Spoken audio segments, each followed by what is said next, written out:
Hi friends, welcome to the world of CMA.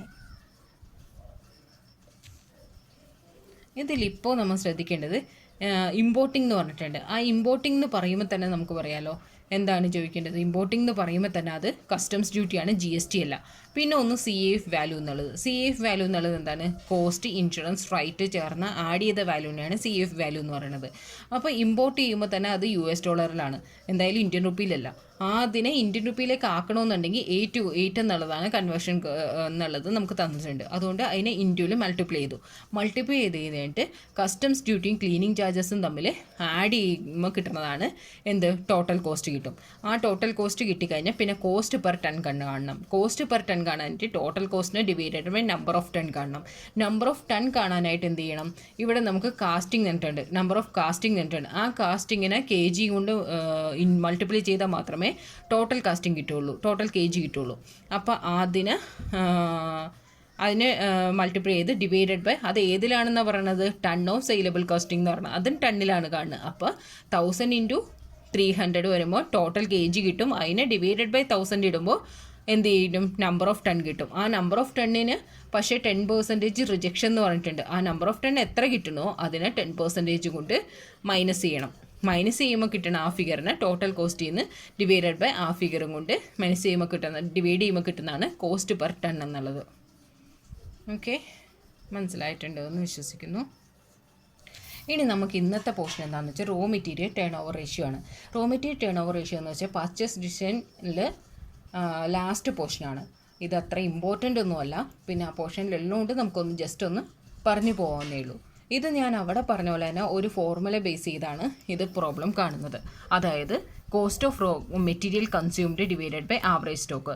Cost of material consumed എന്ന് വെച്ചാൽ എന്താണ്? Opening stock of raw material plus purchase minus closing stock of raw material. Average stock എന്താണ്? Opening stock plus closing stock divided by 2, average stock എന്ന് പറയുന്നത്. ഇതിൽ എന്തിനാണ് ഇത് കാണുന്നതെന്ന് വെച്ചിട്ടുണ്ടെങ്കിൽ, ഇപ്പോൾ ഒരു പ്രോഡക്റ്റ് C നമുക്ക് പ്രൊഡ്യൂസ് ചെയ്യാനായിട്ട് A എന്നുള്ള മെറ്റീരിയലും B എന്നുള്ള മെറ്റീരിയലും വേണം. ഇപ്പോൾ അത് എത്ര പ്രാവശ്യം A എന്നുള്ളത് എത്ര പ്രാവശ്യം ഉപയോഗിച്ചു, അല്ലെങ്കിൽ B എന്നുള്ളത് എത്രമാത്രം നമ്മൾ യൂസ് ചെയ്തു, എന്തോരം പ്രാവശ്യം വാങ്ങിച്ചു, അത് യൂസ് ചെയ്തു എന്നുള്ള കണക്ക് കിട്ടാൻ വേണ്ടിയിട്ടാണ് raw material turn over ratio ഉപയോഗിക്കുന്നത്.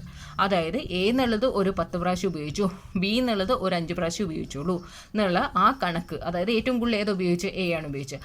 ആ ഒരു കണക്കിന് വേണ്ടി മാത്രമാണ് ഈ raw material turn over ratio എടുക്കുന്നത്, സിമ്പിളായിട്ട് പറഞ്ഞിട്ടുണ്ടെങ്കിൽ. ഇനി ഇതിൻ്റെ ഇല്ലുസ്ട്രേഷൻ എന്ന് പറയുന്നത് ഒന്നേ ഉള്ളൂ. പ്രാക്ടീസ് പ്രോബ്ലം ഇതിനില്ല, ഇല്ലുസ്ട്രേഷൻ മാത്രമേ ഉള്ളൂ. ഇതിൽ നമുക്ക് ഇല്ലുസ്ട്രേഷൻ 4 ആണ് എന്താണ് ചെയ്യാൻ, ആ മെത്തേഡിൽ ചെയ്യാനുള്ളത്. അതിൽ compute inventory turn over ratio from the following എന്ന് കൊടുത്തിട്ടുണ്ട്. അതിൽ ഓപ്പണിംഗ് സ്റ്റോക്ക് കൊടുത്തിട്ടുണ്ട്, ക്ലോസിംഗ് സ്റ്റോക്ക് കൊടുത്തിട്ടുണ്ട്, മെറ്റീരിയൽ കൺസ്യൂംഡ് കൊടുത്തിട്ടുണ്ട്. അപ്പോൾ ഇതിൽ ആ ഫോർമുല ഉപയോഗിച്ച് മെറ്റീരിയൽ കൺസ്യൂംഡ് കണ്ടുപിടിക്കേണ്ട ആവശ്യമില്ല, എന്താണ് അതവിടെ തന്നിട്ടുണ്ട്. മെറ്റീരിയൽ കൺസ്യൂംഡ് തന്നിട്ടുണ്ട്. പിന്നെ ആവറേജ് സ്റ്റോക്ക് മാത്രം കണ്ടുപിടിച്ചേ. ആവറേജ് സ്റ്റോക്ക് കണ്ടുപിടിക്കണമെങ്കിൽ എന്താണ് പറയുന്നത്? Opening stock plus closing stock divided by 2, അതായത് 26,000 ഡിവൈഡഡ് ബൈ 2 എന്ന് പറയുമ്പോൾ എത്ര വരും? 13,000 വരും. അപ്പോൾ 78,000 ഡിവൈഡഡ് ബൈ 13,000 കണ്ടാൽ മതി. അത്രയേ ഉള്ളൂ, സിമ്പിളായിട്ട് അത്രയേ ഉള്ളൂ ഈ പ്രോബ്ലം.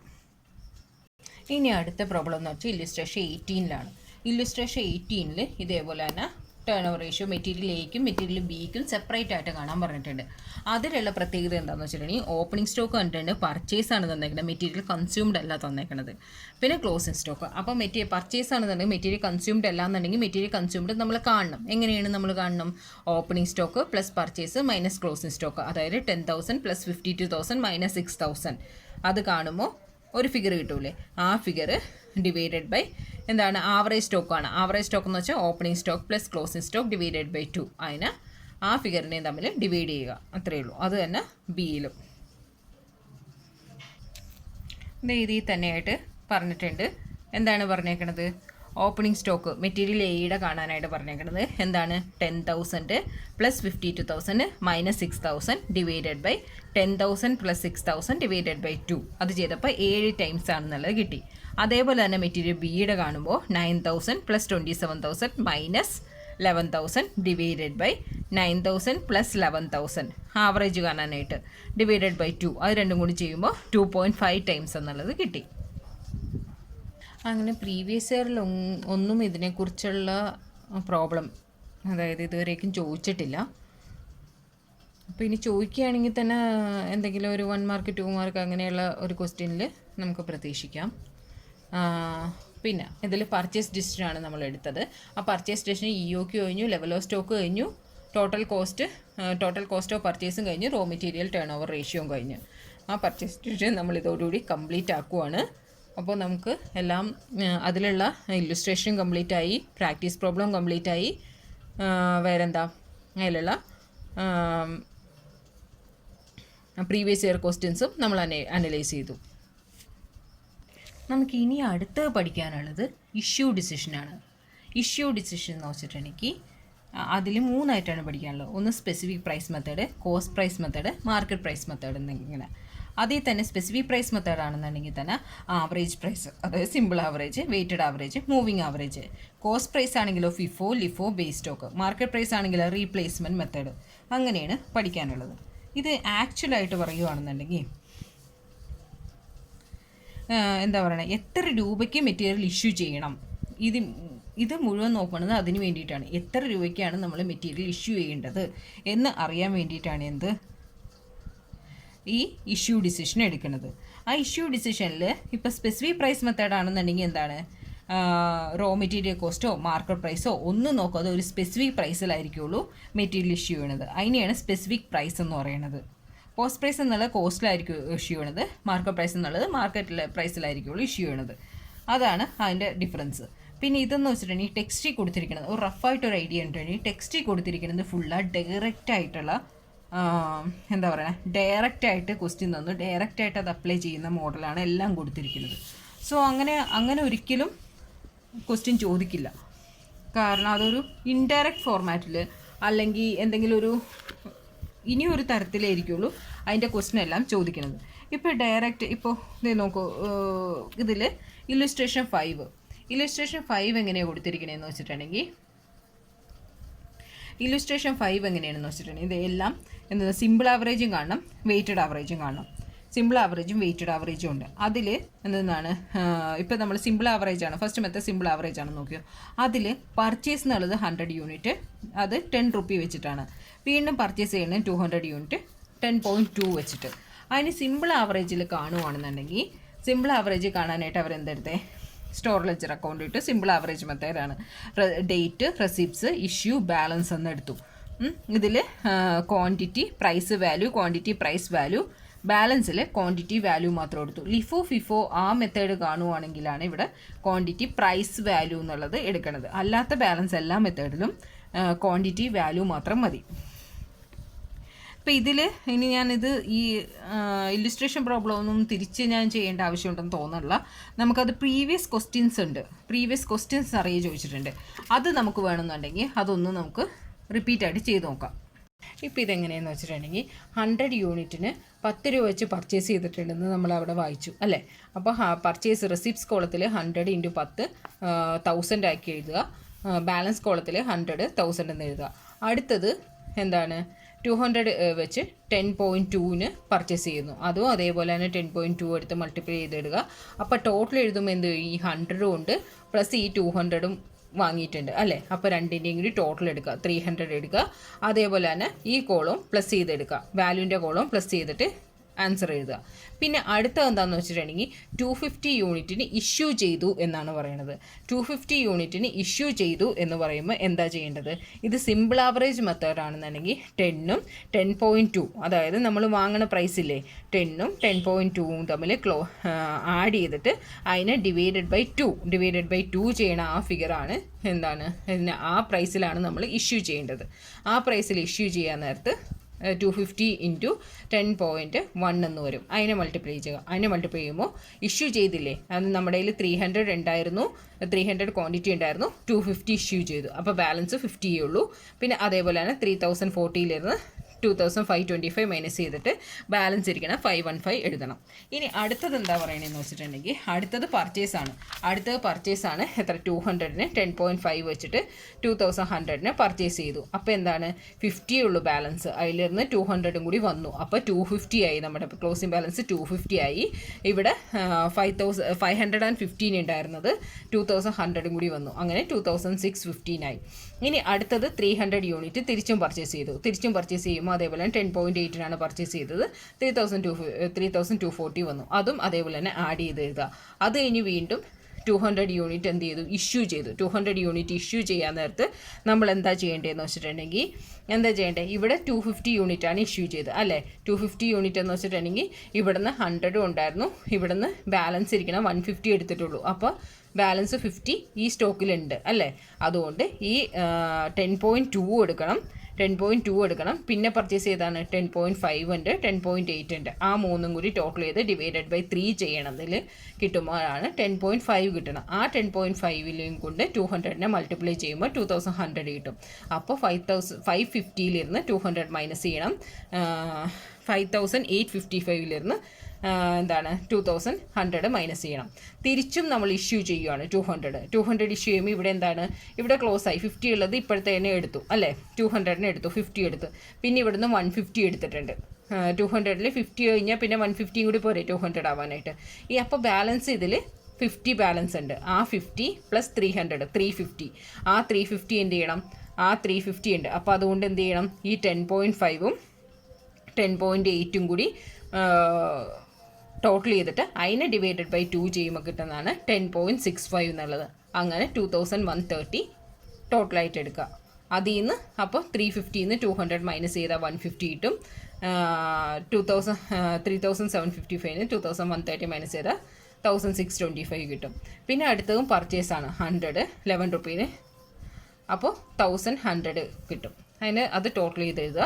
പിന്നെ ഇഷ്യൂ ചെയ്യുക. ഇഷ്യൂ ചെയ്യുമ്പോൾ എന്ത് ചെയ്യും, 150 യൂണിറ്റാണ് ഇഷ്യൂ ചെയ്തപ്പോൾ നമ്മളിവിടെ 200 എവിടം വരെയുള്ള വാല്യൂ എടുത്തിട്ടുണ്ടാവും, 10.8 വരെ നമ്മൾ കൂടെ അല്ലേ. 10.8 ബാലൻസ് ഉണ്ടാവും. അപ്പോൾ 10.8 പ്ലസ് 11 ചേർത്ത് ബാലൻസ് ഡിവൈഡഡ് ബൈ 2 ചെയ്യുമ്പോൾ 10.90 വരും. അതിന് മൾട്ടിപ്ലൈ ചെയ്ത് ബാലൻസ് ഇതിൽ നിന്ന് മൈനസ് ചെയ്ത് എഴുതിയാൽ മതി. സിമ്പിൾ ആവറേജ് ഭയങ്കര സിമ്പിൾ തന്നെയാണ്. ഇതിൽ പ്രത്യേകിച്ച് എഴുതി ചെയ്യാനായിട്ട് ഒന്നുമില്ല. അതുകൊണ്ടാണ് ജസ്റ്റ് ഒന്ന് പറഞ്ഞു പോയത്. ഇതേ മെത്തേഡ് തന്നെ വെയ്റ്റഡ് ആവറേജ് വരും.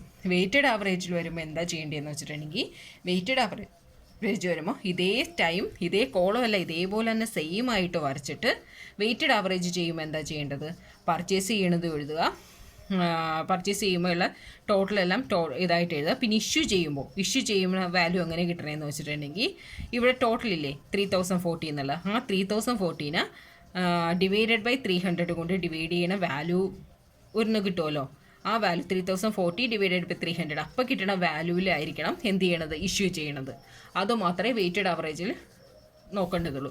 സിമ്പിൾ ആവറേജ് എന്ന് വെച്ചിട്ടുണ്ടെങ്കിൽ ഏതാണോ പർച്ചേസ് ചെയ്ത് ആ വാല്യൂവിലിരുന്ന് എത്രണ്ണോണം നമ്മൾ കൂട്ടണം അത് ആഡ് ചെയ്തിട്ട് ഡിവൈഡഡ് ബൈ 2 എടുക്കണം. വെയ്റ്റഡ് ആവറേജ് എന്ന് വെച്ചിട്ടുണ്ടെങ്കിൽ ഏതാണോ ബാലൻസ് വരുന്നത് അതിനെ ക്വാണ്ടിറ്റി കൊണ്ട് ഡിവൈഡ് ചെയ്തിട്ട് ആ വാല്യൂവിൽ ഇഷ്യൂ ചെയ്യണം. അതാണ് വെയ്റ്റഡ് ആവറേജ്. വേറെ ഡിഫറൻസ് ഒന്നുമില്ല. പിന്നെ നമ്മുടെ ഇല്ലുസ്ട്രേഷൻ 7 എടുത്തിട്ടുണ്ടെങ്കിൽ അത് ഫിഫോ മെത്തേഡിൽ കാണാനാണ്. സിമ്പിളായിട്ട് ഫിഫോ മെത്തേഡ് എന്ന് വെച്ചാൽ first in first out. First എന്താണോ നമ്മൾ ഇൻ ചെയ്തത് മെറ്റീരിയൽ, ഏത് മെറ്റീരിയലാണോ ഫസ്റ്റ് ഇൻ ചെയ്തത് അത് നമ്മൾ ഫസ്റ്റായിട്ട് സെയിൽ ചെയ്യും. അത് മാത്രമേ ഉള്ളൂ ഫിഫോ മെത്തേഡ് എന്നുള്ളത്. ആ ഫിഫോ മെത്തേഡിൽ നമുക്ക് ഓപ്പണിംഗ് ബാലൻസ് 500. അപ്പോൾ നമ്മൾ സിമ്പിൾ ആവറേജ് കൊടുത്തതിനേക്കാൾ ഒരു എക്സ്ട്രാ കോളം വേണം ബാലൻസിൽ. എന്താണ്, പ്രൈസ് എന്നുള്ള ഒരു കോളവും കൂടി ആഡ് ചെയ്യണം. അത് മാത്രമേ ഡിഫറൻസ് ഉള്ളൂ. അതിൽ ഡിഫറൻസ് അത് മാത്രമേ ഉള്ളൂ. അപ്പോൾ കണ്ടോ, പ്രൈസ് എന്നുള്ള ഒരു കോളം കൂടി ആഡ് ചെയ്തിട്ടുണ്ട്. അത് മാത്രമേ അതിൽ ഡിഫറൻസ് വരുന്നുള്ളൂ. ഇനി അതിലെന്താ ചെയ്യേണ്ടതെന്ന് വെച്ചിട്ടുണ്ടെങ്കിൽ, ഓപ്പണിംഗ് സ്റ്റോക്ക് 500 ടണ്ണ് 200 റുപ്പീസ് എന്ന് കൊടുത്തിട്ടുണ്ട്. അതെന്താണ്, അപ്പോൾ ബാലൻസിൽ എഴുതുക. 500 × 200 എന്നുള്ളത് ബാലൻസിൽ മാത്രം എഴുതുക. പിന്നെ ഇഷ്യൂ ചെയ്ത് 70 ടൺ. അപ്പോൾ ഓപ്പണിങ്ങിൽ നിന്ന് വേണം 70 ടണ്ണ് ഇഷ്യൂ ചെയ്യാനായിട്ട്. 70 ടൺ ഇഷ്യൂ ചെയ്യുമ്പോൾ അതിൻ്റെ പ്രൈസ് ഏതാണ് എടുക്കേണ്ടത്, 200 എന്നുള്ള ആ പ്രൈസിൽ തന്നെ ഇഷ്യൂ ചെയ്യുക. പ്രൈസ് 200 ആയിട്ട് തന്നെ എഴുതുക. അപ്പോൾ 70 × 200 എന്നുള്ളത് എത്രയാണോ വാല്യൂ അത് എഴുതുക. എന്നിട്ട് ബാലൻസ് ആ 500 നിന്ന് 70 മൈനസ് ചെയ്യുക. അതിൻ്റെ വാല്യൂന്നും അതേപോലെ തന്നെ ഇത് മൈനസ് ചെയ്യുക. പിന്നെ അടുത്തതും ഇഷ്യൂ 100 ടൺ. ഇഷ്യൂ 100 ടൺ എന്ന് വെച്ചിട്ടുണ്ടെങ്കിൽ അതേ ഇത് തന്നെ ആ 200 തന്നെയല്ലേ നമുക്ക് പ്രൈസ് അറിയുള്ളൂ. ആ പ്രൈസിൽ നിന്ന് 100 × 200 ആയിട്ട് തന്നെ ഇഷ്യൂ ചെയ്യുക. അടുത്തതും ഇഷ്യൂ ചെയ്യണത് 80 ടണ്ണിലാണ്. അപ്പോൾ 80യും ഏത് പ്രൈസിൽ ഇഷ്യൂ ചെയ്യുന്നത്, 200 തന്നെ ഇഷ്യൂ ചെയ്യുക. അത് കഴിഞ്ഞിട്ടാണ് ഇനിയാണ് ഒരു പർച്ചേസ് വന്നത്. അത് 200 ടണ്ണിന് 190ക്കാണ് പർച്ചേസ് ചെയ്യുന്നത്. പർച്ചേസ് ചെയ്യുമ്പോൾ ബാലൻസ് അത് ആഡ് ചെയ്ത് എഴുതുക. അത് കഴിഞ്ഞ് കഴിഞ്ഞിട്ട് refund from department A 15 ton വരുന്നുണ്ട്. റീഫണ്ട് പറഞ്ഞത് അത് അടുത്ത കോളത്തിൽ എന്തായിട്ട് എഴുതണം? റീഫണ്ട് പറഞ്ഞത് എന്താണ്? ഡിപ്പാർട്ട്മെൻറ്റ് A എന്നാണ് റീഫണ്ട് റിട്ടേൺ വന്നത്. റിട്ടേൺ കിട്ടുമ്പോൾ ആ 50 എന്നുള്ളത് ഏത് ഇതിലാണ് എഴുതേണ്ടത്? റിട്ടേൺ കിട്ടണത് എന്തായാലും ഇപ്പോൾ പർച്ചേസ് ചെയ്തതിലല്ലല്ലോ റിട്ടേൺ വന്നേക്കണത്. അപ്പോൾ എന്താണ് ഡിപ്പാർട്ട്മെൻറ്റ് ഇപ്പോൾ സെയിൽ ചെയ്തതിലല്ലോ. അപ്പോൾ ഏതിനായിരിക്കും നമ്മൾ സെയിൽ ചെയ്തേക്കണത്? 200 ടണ്ണിലല്ലേ. അപ്പോൾ ആ 200 15 × 200 എന്നുള്ളതിന് ചെയ്യുക. പിന്നെ 180 ടണ്ണ് ഇഷ്യൂ 180 ടണ്ണ്. ആ 180 ടൺ എന്നുള്ളത് ഏതിനാണ് ഇഷ്യൂ ചെയ്യേണ്ടത്? 180 ടൺ എന്നുള്ളത് 200 ബാലൻസ് പറഞ്ഞവരെ 200 ഇഷ്യൂ ചെയ്യുക. ഓക്കെ, സിമ്പിളായിട്ട് തന്നെ ഫിഫോ അതേപോലെ തന്നെ ഫസ്റ്റ് എന്താണോ വാങ്ങണത് അത് ഫസ്റ്റ് നമ്മൾ എന്ത് ചെയ്യുന്നു? ഫസ്റ്റ് നമ്മൾ സെയിൽ ചെയ്യുന്നു. ലാസ്റ്റ് ലിഫോ എന്ന് വെച്ചിട്ട് എന്താണെന്ന് ലാസ്റ്റ് എന്താണോ ഇപ്പോൾ ലേറ്റസ്റ്റ് ആയിട്ട് നമ്മൾ എന്താണോ വാങ്ങിയത് അത് നമ്മൾ എന്ത് ചെയ്യുന്നു? ഫസ്റ്റായിട്ട് നമ്മൾ സെയിൽ ചെയ്യുന്നു. അതാണ് ലിഫോവും ഫിഫോവും. അത് നമ്മൾ ചെറിയ ക്ലാസ്സിൽ പഠിക്കുന്നതാണ്. അതുകൊണ്ടാണ് ഞാൻ അത്ര ഡീറ്റെയിൽഡായി ചെയ്ത് കാണിക്കാതെ പോകാമെന്ന് വെച്ചത്. പിന്നെ ഇതിൽ തന്നെ ലിഫോയിലും ഫിഫോയിലും വരണമെന്ന് ബേസ് സ്റ്റോക്ക് എന്ന് പറയും. ബേസ് സ്റ്റോക്ക് എന്നുള്ള ഒരു പ്രോബ്ലം നമുക്കുണ്ട്. ഇല്ലുസ്ട്രേഷൻ 6 ബേസ് സ്റ്റോക്ക് അനുസരിച്ചാണ്. ആ ബേസ് സ്റ്റോക്കിൽ എന്താണെന്ന് വെച്ചിട്ടുണ്ടെങ്കിൽ ബേസ് സ്റ്റോക്കിൽ നമ്മൾ എന്താണോ സ്റ്റോക്ക്, അതായത് ഇത്രയാണോ ഇതിൽ പറയണത്? ബേസ് സ്റ്റോക്ക് പറയുന്നത് 100 യൂണിറ്റാണ്. ആ 100 യൂണിറ്റ് നമ്മൾ ലാസ്റ്റ് വരേക്കും അത് എന്ത് ചെയ്യാൻ പാടില്ല? അത് സെയിൽ ചെയ്യാനായിട്ട് പാടില്ല. അതങ്ങനെ തന്നെ എന്ത് ചെയ്യായിട്ടിരിക്കണം? അത് അങ്ങനെ തന്നെ നമ്മൾ കണ്ടിന്യൂ ചെയ്തുകൊണ്ടേയിരിക്കണം. അതായത് സ്റ്റോക്ക് അവിടെ ഇത്ര 100 യൂണിറ്റ് അവിടെ ഉണ്ടായിട്ടേ ഇരിക്കണം എന്നുള്ളത് അർത്ഥം, മീനിങ് ആയിട്ട് വരുന്നത്. അപ്പോൾ ആ 100 സ്റ്റോക്ക് ബേസ് സ്റ്റോക്കായിട്ട് എടുത്തിട്ട് ബാക്കിയെല്ലാം അത് കഴിഞ്ഞിട്ട് വരണ എല്ലാം നമ്മൾ എന്ത് ചെയ്യണം? സെയിൽ. ഫിഫോ ആണെന്നുണ്ടെങ്കിൽ ഫസ്റ്റ് ഇൻ ഫസ്റ്റ് ഔട്ട്. അത് കഴിഞ്ഞിട്ടുള്ള എല്ലാം ഫസ്റ്റ് വന്നതെല്ലാം ഫസ്റ്റായിട്ട് തന്നെ സെയിൽ ചെയ്യണം. ലിഫോ ആണെന്നുണ്ടെങ്കിൽ ലാസ്റ്റ് വന്നതെല്ലാം ഫസ്റ്റായിട്ട് സെയിൽ ചെയ്യണം. ബേസ് സ്റ്റോക്ക് മെത്തേഡാണുള്ളത്. പിന്നെ തിരിച്ചു പറഞ്ഞത് ഇനി അടുത്ത ഒന്നാണ് റീപ്ലേസ്മെൻറ്റ് മെത്തേഡ്. റീപ്ലേസ്മെൻറ്റ് മെത്തേഡ് എന്ന് വെച്ചാൽ എന്താണെന്ന് വെച്ചിട്ടുണ്ടെങ്കിൽ അത് മാർക്കറ്റ് കണ്ടീഷൻ അനുസരിച്ച്, അതായത് മാർക്കറ്റ് പ്രൈസ് അനുസരിച്ചാണ് അത് നമ്മൾ ഇഷ്യൂ ചെയ്യേണ്ടത്. അതായത് റീപ്ലേസ്മെൻറ്റ് മെത്തേഡിൽ നമ്മൾ ഓപ്പണിംഗ് ബാലൻസ് എല്ലാം അതേപോലെ തന്നെ എഴുതുക. പിന്നെ എന്ത് മാത്രം ശ്രദ്ധിക്കാനുള്ളതെന്ന് വെച്ചിട്ടുണ്ടെങ്കിൽ അതിൽ ക്വസ്റ്റ്യനിൽ തന്നിട്ടുണ്ടാവും. കണ്ട, മാർക്കറ്റ് പ്രൈസ് എത്രയാണ് ഈ ഡേറ്റിന്, മാർക്കറ്റ് പ്രൈസ് എത്ര എന്നുള്ളത് ക്വസ്റ്റ്യൻ തന്നിട്ടുണ്ട്. നമ്മളപ്പോൾ ഇഷ്യൂ ചെയ്യാൻ നേരത്തേക്കും എന്ത് ചെയ്യണം? ഇഷ്യൂ വരാൻ നേരത്തെ ഈ ഡേറ്റ് നോക്കിയിട്ട് ഈ പ്രൈസ് എടുത്ത് ഇഷ്യൂ ചെയ്യുക. അതായത് ഇതിൽ കൊടുത്തിട്ടുണ്ട് ഇഷ്യൂ 300 യൂണിറ്റ് എന്ന് കൊടുത്തിട്ടുണ്ട്. അത് നിങ്ങൾ 15/3 ഇഷ്യൂ ചെയ്യണം. അപ്പോൾ 15/3 ആ മെറ്റീരിയലിൻ്റെ പ്രൈസ് എത്രയെന്ന് നോക്കാം. 4.2 ആണ്. അപ്പം ആ 15/3 അതായത് 300 യൂണിറ്റ് 4.2 നമ്മൾ പ്രൈസ് ആക്കി വെച്ച് എന്ത് ചെയ്യണം? ഇഷ്യൂ ചെയ്യണം. അത് മാത്രമേ ആ റീപ്ലേസ്മെൻറ്റ് മെത്തേഡ്